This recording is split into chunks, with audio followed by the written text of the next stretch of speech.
Bonjour et bienvenue à tous. Pratiquement tout le monde aurait peur d'être face à face avec un lion, n'est-ce pas vrai? Ou alors de tomber dans l'eau où se trouve un requin.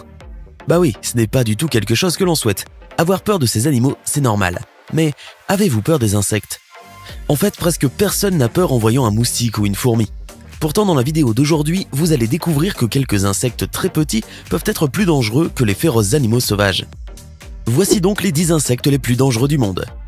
N'hésitez pas à liker la vidéo si elle vous plaît et si vous êtes nouveau sur la chaîne, n'oubliez pas de vous abonner et d'activer la notification pour ne rater aucune de nos prochaines vidéos. On commence.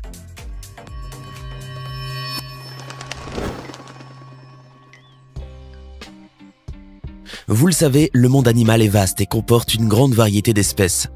Des animaux grands et forts, mais aussi des animaux petits et dangereux.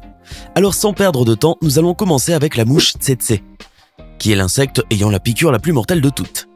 Cette mouche est originaire d'Afrique et, comme d'autres insectes, elle se nourrit de sang. Quand elle pique, ces mouches injectent une toxine très puissante qui a le pouvoir de plonger les victimes dans un sommeil profond. Si vous vous faites piquer par cette mouche, vous allez vous sentir subitement très faible et somnolent, et quelques jours plus tard, présenter une très forte fièvre, de la fatigue, des tremblements, de fortes douleurs et des convulsions jusqu'au moment où vous vous endormirez pour ne plus vous réveiller. Cette maladie transmise par la mouche tsetse est également connue sous le nom de maladie du sommeil. Uniquement en Afrique, cette maladie tue chaque année plus de 500 000 personnes. Cette mouche mortelle est très petite. Elle mesure environ 1,3 cm et c'est justement sa petite taille par rapport à sa puissante toxine qui la rend l'un des insectes les plus dangereux du monde. La tique étoile. On parle très peu de cette tique, mais on sait qu'elle est mortelle et il faut impérativement l'éviter. Ces espèces d'insectes vivent généralement dans des régions rurales où il y a du bétail, des chevaux et d'autres animaux du même type. C'est pour cela que cet insecte porte l'autre nom de tique du cheval. La piqûre de cette tique peut transmettre une maladie connue comme fièvre boutonneuse. Une infection si virulente qu'elle préoccupe les personnes et les autorités. Au début, cette maladie provoque une très forte fièvre, tellement forte que la victime peut finir par en décéder. Tous les ans, par exemple au Brésil, des centaines de personnes meurent à cause de cette tique. Dans tous les cas, quand la personne est infectée, elle n'arrive pas à guérir. Il y a déjà eu des villes où 100% des patients qui ont été piqués sont décédés. Bien sûr, il y a un antidote, mais il faut que la personne le prenne immédiatement. La mouche Dermatobia hominis est une mouche qui porte une larve qui se loge dans le corps de la victime. Ce parasite se loge dans la peau des mammifères, mais aussi dans celle des êtres humains. Quand il est injecté, ce parasite grandit et se nourrit de la chair de la victime.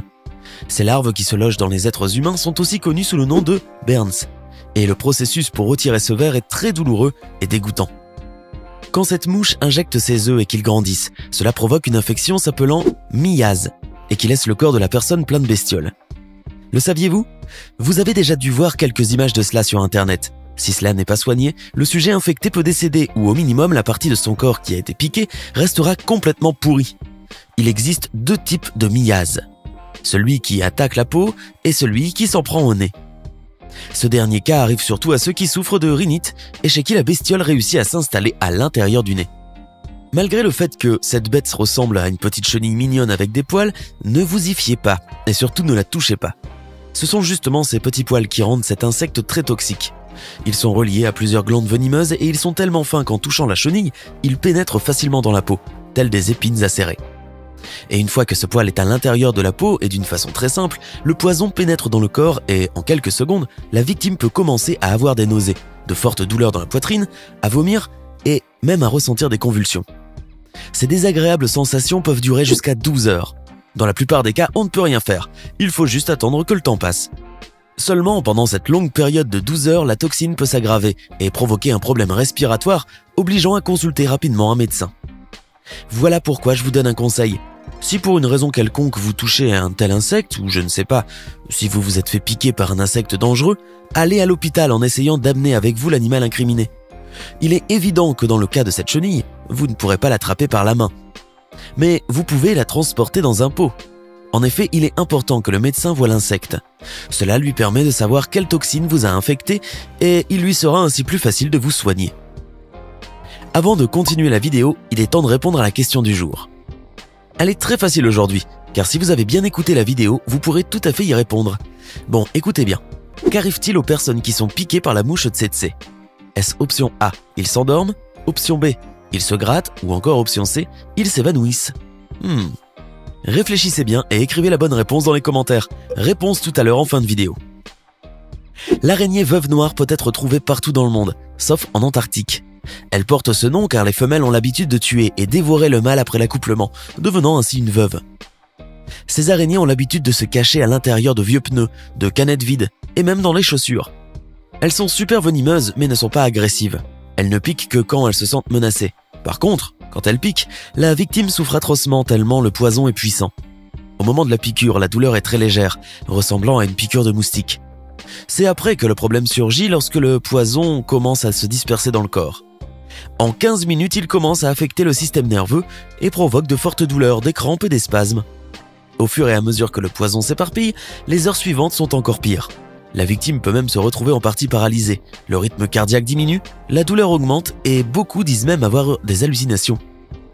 Et si la victime est enceinte, il est fort probable qu'elle commencera aussitôt le travail d'accouchement. Comment cela ? Le poison peut forcer un bébé à sortir ? Oui, tellement il est puissant. Toutefois, s'il est injecté à des adultes sains, la victime n'en mourra pas mais souffrira beaucoup, ce qui n'est pas le cas des enfants pour qui ce poison est mortel. Le barbier est aussi connu comme l'insecte du baiser, parce qu'il a l'habitude de piquer la joue de l'être humain pendant que ce dernier dort, surtout celle des bébés et des enfants. Il transmet un parasite qui s'appelle Trypanosoma cruzi et qui provoque la fameuse maladie de Chagas. Cette maladie est transmise par les selles de l'insecte. Le barbier pique et ensuite évacue ses selles sur la peau. Comme la personne est en train de dormir, elle a le réflexe de se gratter, faisant par là même pénétrer les selles à l'intérieur de la piqûre. C'est exactement à ce moment-là que le parasite entre en action et s'installe dans le corps. La maladie de Chagas est très dangereuse car elle provoque un gonflement dans le foie et engendre une forte fièvre. Seulement cette première fièvre est soignée en quelques jours et la personne ne se rend pas compte qu'elle est infectée, alors que le parasite est déjà bien installé dans l'organisme. Voilà pourquoi il est fréquent que la victime découvre qu'elle est infectée seulement quelques années plus tard, quand la maladie est déjà à un stade avancé et grave. En effet, quand la maladie gagne, elle atteint le cœur, l'intestin et l'œsophage, en y causant des œdèmes. Non détectée suffisamment tôt, et dans de nombreux cas, elle peut même finir par devenir mortelle. On estime que sur le continent américain, là où elle est le plus répandue, environ 20 millions de personnes ont la maladie de Chagas, et qu'environ 14 000 en meurent par an. Nous avons laissé le moustique pour la fin parce qu'il est vraiment l'insecte le plus dangereux de tous. Personne n'a peur en voyant un moustique, et pourtant, on devrait au moins être inquiet en voulant le tuer. Avez-vous déjà vu la quantité de moustiques qu'il y a partout ? Et dans la plupart des cas, ils sont remplis de maladies. Et c'est exactement pour cette raison qu'ils sont considérés comme les insectes les plus dangereux du monde. Ils provoquent environ 1 million de morts tous les ans, car il existe plusieurs espèces de moustiques et chacune transmet une maladie.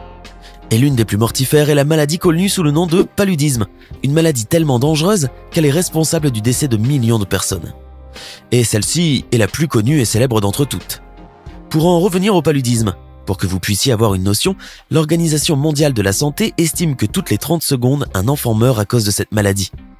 Tous les ans, ce sont plus de 500 millions de cas de personnes qui sont référencées comme étant victimes. Mais comme nous l'avons déjà dit, il n'y a pas que cette maladie. Malheureusement, il y en a d'autres, telles que la dengue, la fièvre jaune, l'encéphalite, la fièvre du Nil occidental, etc. Voilà pourquoi le moustique, à qui nous n'accordons aucune importance, doit être pris au sérieux. Ici, même à la maison, un moustique quel qu'il soit vole et nous met en danger. Nous sommes en permanence en train de tenter de nous en débarrasser en pulvérisant du bégon, avec une tapette, ou encore grâce à la lumière bleue. C'est vrai, nous devons toujours tenter de nous en débarrasser, car notre vie est précieuse et nous ne voulons pas qu'un insecte nous l'enlève. C'était les 10 insectes les plus dangereux du monde. Faites-nous part de votre sentiment en commentaire. Sinon, quand on est piqué par une mouche tsetse, on s'endort en général. La bonne réponse était donc la réponse A. J'espère que vous avez été nombreux à trouver la bonne réponse. Hey, c'est tout pour aujourd'hui. Si vous avez aimé la vidéo, n'oubliez pas de la liker et de la partager avec vos amis. Et si vous êtes nouveau sur la chaîne, n'oubliez pas de vous abonner et d'activer la notification. Bye bye!